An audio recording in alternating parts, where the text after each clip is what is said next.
Hey friends, Peggy Hall back with you from thehealthyamerican.org. From time to time, I like to share with you some of my favorite videos from my Living Swell channel, which is here on YouTube, Living Swell with Peggy Hall, all about positive encouragement for vibrant living. So without further ado, I hope that you enjoy this very special broadcast from my Living Swell channel. Hey, friends, it's Peggy Hall back with you to add some positive encouragement to your life. I want to talk about how boundaries can be life saving, and I literally mean that. I came to understand setting boundaries in my life a little bit later in life. I am of the nature of a people pleaser. And what that means is I want everybody to be happy. I want to solve everybody's problems. I want to help them feel better. And that's part of what I strive to do with my encouragement coaching here. And it's interesting because I really don't have the power over your feelings. I don't have the ability to actually make you feel better. Now, you might feel better after listening to some of my broadcasts when you consider the tips and the tools and the strategies and solutions that I offer here for you. My goal is to inspire and encourage you to make some changes in your life, positive changes that can yield some important results. So when I think about a lifetime of me being a cheerleader literally for others to try to help them feel better, sometimes I would feel frustrated because I wouldn't see the results that I had hoped to see in certain people's lives, and maybe not even in my own.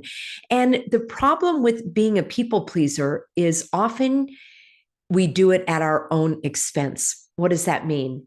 It means in the past, did things that I didn't really want to do. And that's okay. We all have things in our life that we might really not want to do. We would call these obligations or responsibilities. But I was taking things on only, maybe not only, but with a deep desire to help people feel better and, frankly, to have them appreciate me and like me and approve of me and validate what I was doing. It seemed as though I could never do enough to satisfy that desire to be liked. Now, maybe I'm alone in that, but I have a feeling that many people who have a compassionate heart, who sincerely want to help alleviate the suffering of others or of animals, that we have that desire and we will do anything and everything in our power to make a difference in that way. So I specifically want to speak about animal rescue, and I want to talk about how I set some boundaries in my life. And then stick with me because I want to share with you what many of you were asking, which is since you know about my involvement in animal welfare, you wanted to find out where I donate and what organizations I trust. So I want to share with you, let me share this picture with you right off the bat, and then I will tell you the story behind this picture. So here we go. This is let me get that out of the way. And this is my teddy bear. This is Teddy. She is my senior citizen. At the time of this broadcast, she is 14 years old. She is doing absolutely great. And I found Teddy as she's a girl Teddy, and I found her as a little abandoned puppy, kind of in the rough part of town in Pasadena, California. And she literally was just a little bundle of fur. In fact, I think I might have an image of that for you. Okay, here we go. Here's a picture of little teddy bear. Oh my gosh. Can you believe how adorable this little teddy was? And this is actually from my Facebook page. It says 2014, but this was a picture from about 2010 because that's when I found her. And she was a starving, dirty little puppy that had somehow escaped. Here's another picture of her. Oh my gosh, just so darn adorable. And here is another one. I've got a quote from myself, basically, that says, I can think of no greater calling than to ease the suffering of others, especially the most innocent and the most overlooked. If you've listened to my videos before, you know I also am in favor of, when I speak of the most innocent and overlooked, I also am a advocate of pro-life because I believe that every life is sacred. So in my work here with animals, you can see this is just on my Facebook page, which is now private, but I did a lot with animal rescue. And here are different animals that I've been involved in. This was in Mexico, where we went down and brought a lot of food and items. And this was my organization called Compassion for All. And we helped with this Pets and People advocacy fair in Mexico, where people were coming to get their animals checked out. Many of them were getting their animals neutered because of the pet overpopulation there in Mexico. Anyway, suffice it to say that, let's see, here I was working on a TV show where it was the animal rescue dog show, and this was right before the incident that was sloshed all over us here. So that kind of went on hold. But the reason I'm sharing all of this with you is because I want to talk about boundaries. And it's such a good example of the work that I've done over the many, many years in animal rescue. When I tried to do it all, I literally tried to do it all. I would gather donations for the food and the blankets and the towels and the animal toys. And I would drive to Mexico and drop these off. I would drive between counties, Orange County and San Bernardino County, which still remains a very hard hit county in terms of the horrors that are happening in these animal shelters, where they're not very well run. They're operating under the police department. Many animals go in that are healthy, that are euthanized in defiance of the law. So I've done so much in terms of advocacy. And the point being, I was doing a lot of things instead of focusing on what I could do that would have the greatest impact. And that's going to lead me back to the story of Teddy Bear in that picture that I showed you just a moment ago, because I literally was burning the candle at both ends, and I was running myself ragged, and I was so frustrated, feeling as though I could never do enough. I was donating money, I was networking, I was organizing events, I was holding events for people to come and participate so that we could raise more money for these events. I did videotaping. I organized getting animals flown from one place to another on jets. And just talking about it now, I'm kind of getting anxiety and PTSD because I literally was running myself ragged. And I know that many of you are involved in animal rescue as well. And it is so psychologically and emotionally draining because of what we see in terms of the abuse and the neglect. So I needed some help in my overwhelm. And I spoke to a very caring person who said, Peggy, you actually are having less of an impact than you could because you have no boundaries. And I thought, well, that's a strange thing to say. I thought you were going to tell me to be more efficient and give me some tips on time management and show me how to do even more because there's so much that I want to do. And it was the exact opposite. She said, let me ask you a question. What is it that you can do the best? What is your gift? What is it that you can do that also could have the greatest impact? If you could do only one thing, what would it do? And I thought about it, and these answers can change depending on the circumstances in your life, what you're doing, and other situations. But at that moment, I said, the biggest impact that I could have is through education.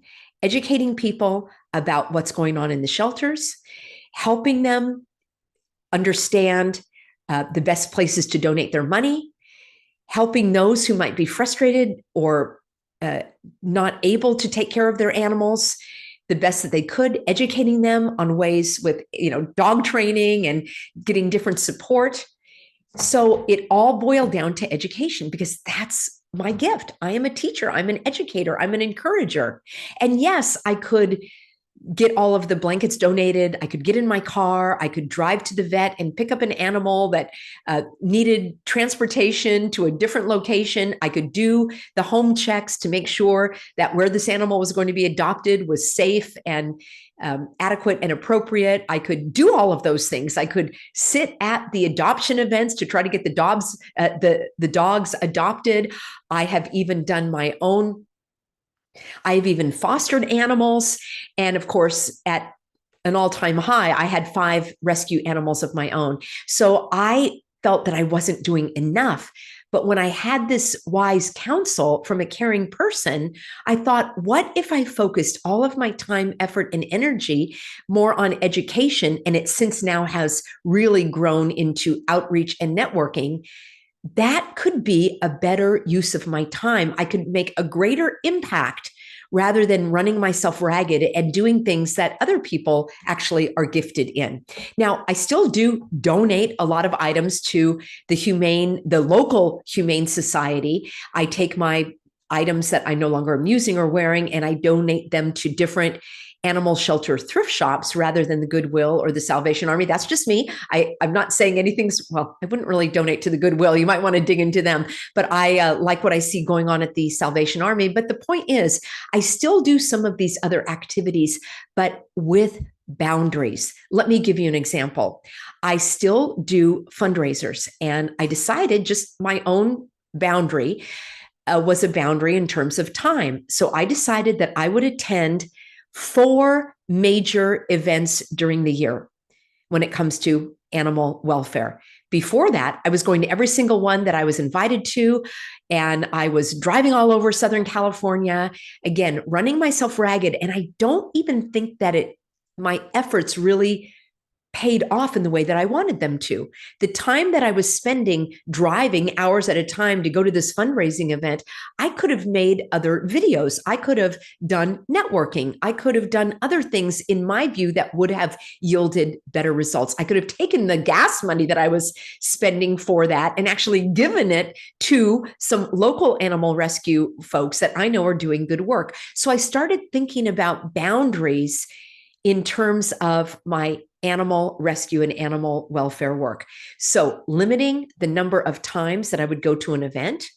You could even put a limit, for example, on the total amount of money that you are able to donate to different groups. Maybe put a limit on which groups it is that you support. Now, I'm not advocating any of these other than giving you examples of how setting boundaries is actually smart. It's not reducing your effectiveness. It's actually maximizing your effectiveness and your impact.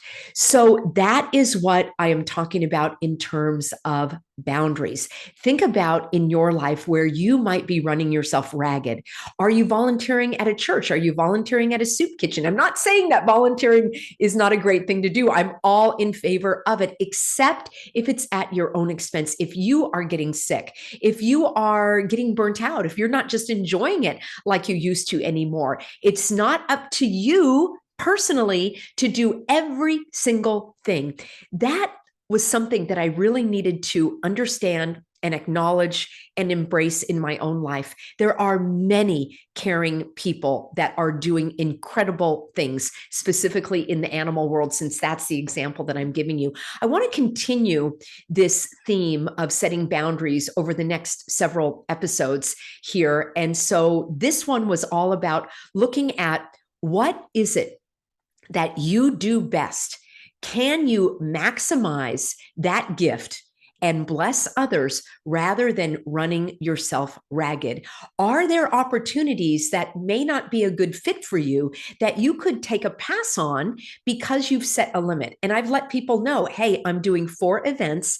And so if you'd like to invite me, and I've done this even in my advocacy work when people are inviting me to go speak at public events, I used to do like 3 events a day. Literally, I literally one time drove from Santa Barbara, where I had an event, from Santa Barbara down to Orange County, where I did another event, and all the way to San Diego, where I had another speaking event. And then I ended up back in Orange County. And that day was hours and hours on the road.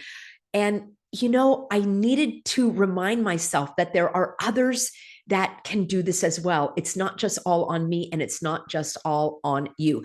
Let me share with you what I am doing now and how I am taking God's blessings in my life and blessing others, specifically this organization. So let me share my screen because many of you have asked me, and I'm going to take you right back over. And here's my teddy bear. All right. And this actually is from the Start Rescue newsletter, and I will have a link for you. Also, I wanted to let you know I've got a Substack, and I'll have a link for you in my Substack, which is livingswell.substack.com. Stay tuned. I'll talk a little bit more about that at the end of this broadcast. So it is, that stands for Shelter Transport Area Rescue Team, and they are a nonprofit. They are very highly rated. I have been working with them for years, and this is a major organization that I donate to. I also donate to smaller outfits, people that I know, literally people that I know that are on the ground getting animals that were abandoned, that are running in the street. Those are individual people. I highly encourage you to find out. I did a lot of this on Facebook. I'm not on Facebook anymore, but you can find out these local groups. Local is better. So this is in California, and what they do is they transport animals in this van. They used to have another one, and they will take them out of the shelters that are the hardest hit, where these animals are on the kill list, basically, and they transport them. Here we have it. This was 78 lucky dogs and cats, and thank you, Lord, I was able to make an impact in saving those 78 lives. It says, we named this transport in honor of 14-year-old Teddy Hall, the beloved dog of the Hall family. The Halls kindly donated their RV to start last year. I'll tell you that story in just a moment. We were able to sell it and put the funds toward buying the beastie.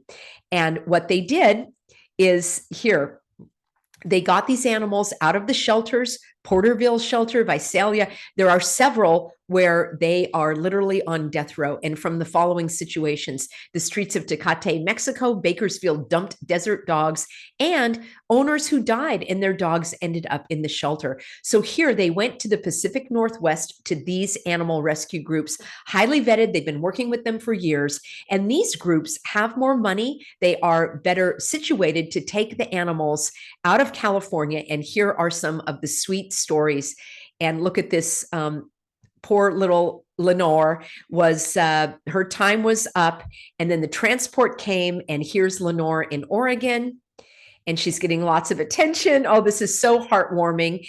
And there she is with her new toy. And here are some of the special four-legged passengers that were on that transport that was made possible through God blessing my husband and I. And we blessed this organization by donating an RV that we were no longer using, that needed some repairs. And they took it, they were able to sell it, and they were able to use that money for the animals. So this just is so heartwarming for me. This is exactly what I want to do with my life, is to help alleviate the suffering of the innocents. And even some kitty cats were able to go. They call it pitties helping kitties, because a number of pit bulls often will be on these transports, since they are not usually easily adoptable here in California. So big thank you to Teddy and the Hall family, all of our receiving partners in the Pacific Northwest for their caring and kindness, our drivers, Terry, Dennis, and Nick, the super women of rescue, Shannon, Nadia, Laura, Candace, and Colleen, and you, our donors, supporters, encouragers, etc., for being the second best part of START, because the dogs and cats come first. Now, you could buy a seat on the bus. And that's something that I did for some time. And that, I'm not quite sure how much that is these days. When I was donating monthly, it was like $65. And I would do that as a regular giving, because that is how I can make an impact. So hang on just one moment. So we had an RV that we had not been using and needed some repairs, and we prayed about what to do. And it was very clear that we were directed by the Holy Spirit to make this donation to this animal rescue group, because that's exactly what they did, is they used these RV type of vehicles to transport the animals. Now, they were able to sell it. They were able to use that money and put that toward their other transport. So thank you to everyone who asked me about my animal rescue work. You wanted to find out which organizations I trust and I donate to, and that's one of them. In fact, it's pretty much the only one these days, except for my local, on the street people that are literally in the trenches. So I will leave a link for you if you are interested in finding out more about the great work that START does. And I will also have a link for you in my brand new Substack, and that is livingswell.substack.com. Substack is a type of newsletter or blog, and you can sign up for it for free. And I will email it to you every week. It will be a day or two following the broadcast, and it will be a summary of what I discussed in my video so that you can have it in a written form, and then you can share it, you can read it, you can reflect upon it. And that's a place where I can add the links and some images. And it's a way that we can stay connected just in case I go missing off this platform. So again, that's livingswell.substack.com. It's absolutely free. There is an option for those of you that find value in my work and you would like to support me financially. So you can also do a paid subscription if you prefer, but all content is free to all readers. I thank you so much for being on board and being a part of our Living Swell positive encouragement community. And I look forward to seeing you in an upcoming broadcast.